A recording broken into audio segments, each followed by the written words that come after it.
নমস্কার বন্ধুরা, আমার ভালোবাসা রান্না চ্যানেলে আপনাদের সবাইকে স্বাগত।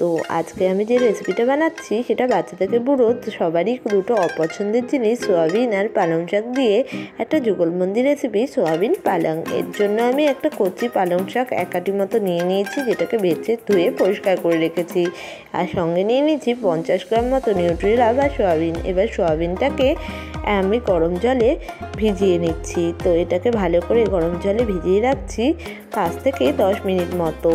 এবার আমি একটা কড়াই নিয়ে তাতে দিয়ে দিলাম বেশ খানিকটা পরিমাণে জল। এটা কিন্তু আপনি আপনার কড়াই পরিমাণ অনুসারে দিয়ে নেবেন। এরপর আমি এই কড়াইয়ের মধ্যে জলটা গরম হলে দিয়ে দিলাম কুটিয়ে বেছে রাখা পালং শাকটা, দিয়ে সেটাকে ভালো করে একটুখানি ডুবিয়ে দিচ্ছি যাতে ভালোভাবে ভাপে হয়ে যায়। এরপর আমি পালং শাকটাকে ঢেকে দিলাম 10 থেকে 15 মিনিটের জন্য। এদিকে আমার নিউট্রিলাগুলো নরম হয়ে গিয়ে বড় বড় হয়ে গেছে। এবার আমি এটাকে হাতের প্রেসের সাহায্যে চিপড়ে নিচ্ছি। দেখে নিন, এইটাকে ভালো করে চিপড়ে নিয়ে একটা ডিশের মধ্যে তুলে রাখলাম।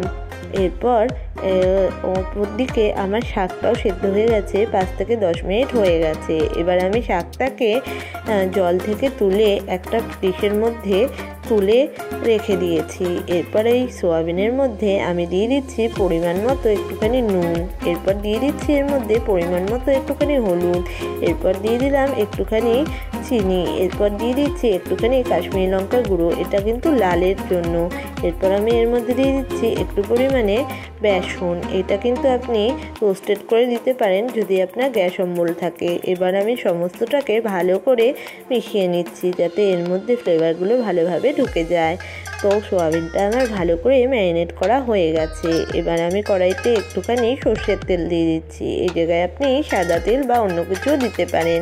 এরপর আমি তেলটা গরম হলে ম্যারিনেট করা সোয়াবিনটা ওর মধ্যে দিয়ে দিলাম, দিয়ে এটাকে ভালো করে নেড়েচেড়ে ভেজে নিচ্ছি। এরকমভাবে মুচমুচে করে ভাজা সোয়াবিন আর কফির সাথে যদি লোক আসলে বানিয়ে দেন কিংবা নিজেরা খান তাহলে সন্ধ্যেটা জাস্ট জমে যাবে। কথা বলতে বলতে সোয়াবিনটা আমার কড়কড়ে করে ভেজে তুলে রাখা হয়ে গেল।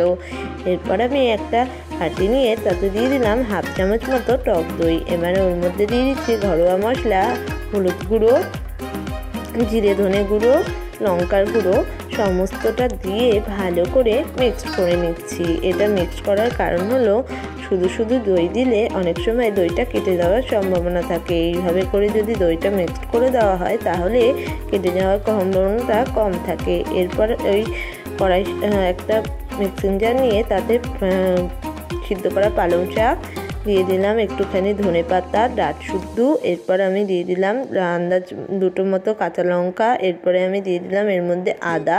সমস্তটা দিয়ে একটা মিহি পেস্ট বানিয়ে নিচ্ছি। তো এখানে আমার একটা মিহি পেস্ট তৈরি হয়ে গেছে পালং শাকের। এরপর আমি একটা কড়াই নিয়ে তাতে আবারও সর্ষের তেল দিয়ে একটুখানি গরম করে তার মধ্যে দিয়ে দিলাম শুকনো লঙ্কা আর তেজপাতা। এরপর আমি এর মধ্যে দিয়ে দিলাম গোটা সাদা জিরে। এরপর আমি এর মধ্যে দিয়ে দিচ্ছি গোটা গরম মশলা। সমস্তটা ভালো করে গরম হয়ে গেলে পরে পেস্ট করে রাখা শাকটা এর মধ্যে দিয়ে দিলাম সম্পূর্ণটা। এবার এটাকে দিয়ে ফোড়নের সাথে ভালো করে নাড়িয়ে চাড়িয়ে মিশিয়ে নিচ্ছি যাতে ফোড়নের ইয়েটা এর মধ্যে ভালোভাবে ঢুকে যায়। এরপর আমি এর মধ্যে দিয়ে দিলাম ওই দইয়ের সাথে পেস্ট করা মশলাটা দিয়ে ওটাকেও ভালো করে নাড়িয়ে চাড়িয়ে কষিয়ে নিচ্ছি যাতে ওর ওর কাঁচা গন্ধটা না থাকে। এরপর আমি এর মধ্যে দিয়ে দিচ্ছি ওই মশলাটা কষানো হয়ে গেছে, এর মধ্যে দিয়ে দিচ্ছি ম্যারিনেট করে ভেজে রাখা সোয়াবিনগুলো দিয়েও আরেকবার ভালো করে কষিয়ে নিচ্ছি যাতে সোয়াবিনের মধ্যে এই ফ্লেভারগুলো ভালোভাবে ঢুকে যায়। সোয়াবিনটাকেও ভালো করে কষানো হয়ে গেছে। এরপর আমি এর মধ্যে দিয়ে দিচ্ছি পরিমাণ মতো একটুখানি নুন, এটাও কিন্তু আপনি আপনার স্বাদ ও পরিমাণ মতো দিয়ে নেবেন। এরপর আমি এর মধ্যে দিয়ে দিচ্ছি একটুখানি পরিমাণ মতো চিনি, এটাও কিন্তু আপনি আপনার স্বাদ এবং পরিমাণ অনুযায়ী দিয়ে নেবেন। এবার সমস্তটাকে ভালো করে নাড়িয়ে চাড়িয়ে আরেকবার কষিয়ে নিচ্ছি যাতে এই ফ্লেভারগুলো ঢুকে যায়। এটা কষে গেছে, এবার আমি এখানে মিক্সির বাটি ধোয়া জলটা দিয়ে দিলাম। এটাও কিন্তু আপনি আপনার পরিমাণ মতো দিয়ে নেবেন। দিয়ে এটাকে ভালো করে মিশিয়ে নিচ্ছি যাতে জলের মধ্যে এই ফ্লেভারগুলো ভালোভাবে ঢুকে যায়। এবার এটাকে কিছুক্ষণের জন্য ফুটতে দিয়ে একটু মাঝে মাঝে নাড়িয়ে দিচ্ছি। তো এটা ফুটে আসলে পরে আমি এটাকে নামিয়ে নেব। তো এটা আমার ফুটে এসছে আর গ্রেভিটাও অনেকটা ঘন হয়ে গেছে। এবার আমি এটাকে নামিয়ে নিচ্ছি।